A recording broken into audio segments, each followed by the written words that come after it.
Pessoal, esta semana São Paulo sofreu com muitos temporais, causaram problemas, transtornos. Uma pessoa morreu com a queda de uma árvore e é sobre a relação entre essas quedas e a quantidade de ocorrências que nós vamos conversar agora com Ricardo Cardim, mestre em botânica pela USP. Professor, bem-vindo. Muito obrigada pela gentileza da entrevista. Boa tarde, eu que agradeço. Quando a gente fala de um temporal que vem muitas vezes acompanhado de ventania, ventos fortes, é muito habitual que nós vejamos possíveis problemas com árvores. Aí como é que a gente se antecipa, professor, assim, o que precisa ser feito pelo poder público, pela prefeitura, já que se esse problema pode acontecer, o que o poder público pode e deve fazer para se antecipar? Bem, a gente tem percebido cada vez eventos climáticos mais extremos nas grandes cidades como São Paulo. Uma coisa muito interessante que ninguém fala sobre isso é que esses eventos climáticos extremos se devem principalmente ao fenômeno das ilhas de calor, que é gerado pela falta de verde nas cidades, pela aridez, que potencializa essas tempestades muito fortes. Então, elas já estão relacionadas à falta de verde naquela região.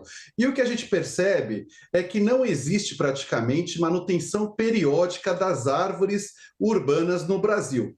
A gente vê um festival de problemas em qualquer rua que a gente anda nas cidades brasileiras. São árvores inadequadas, de espécies erradas, árvores anãs, são árvores com cimento enforcando o seu colo, muretas que não deixam entrar água, podas mutiladoras, cupim sem tratamento, uma série de problemas. É normal árvores caírem em tempestades muito fortes. Aliás, isso até protege as edificações, já que a árvore amortece esses ventos muito fortes.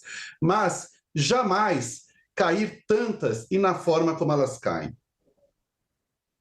Então, se temos esses problemas na cidade de São Paulo e a gente está falando de árvores históricas, 100 anos, 200 anos, que simplesmente vêm abaixo.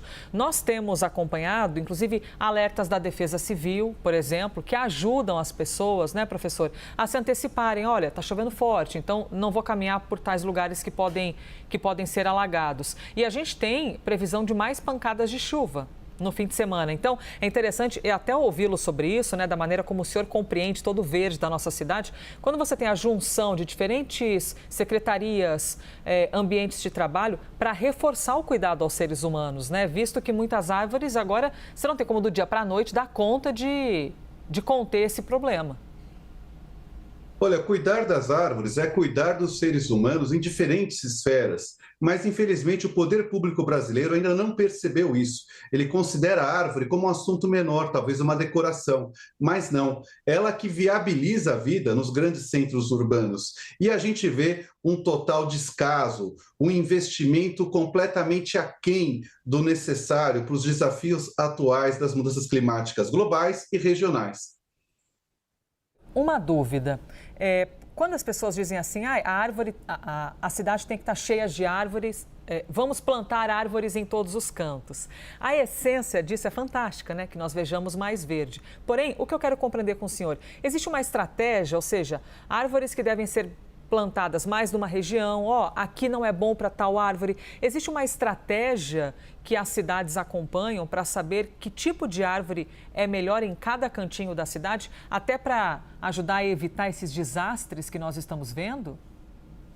Com certeza, a arborização é assunto de ciência, é assunto técnico, assunto que exige investimentos humanos e materiais, não como é tratada hoje em dia. O importante, eu acho que para o telespectador saber, é que quanto maior a árvore, maior o benefício que ela gera para as pessoas e para o clima.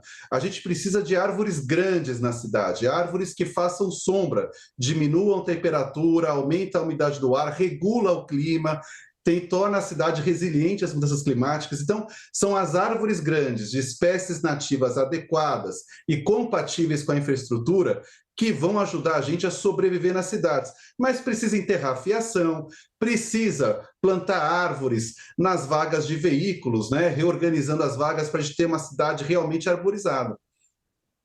Sobre essa questão de fiação, eu vou aproveitar aqui mais uns minutinhos que a gente tem para rapidamente lhe fazer também essa pergunta, professor.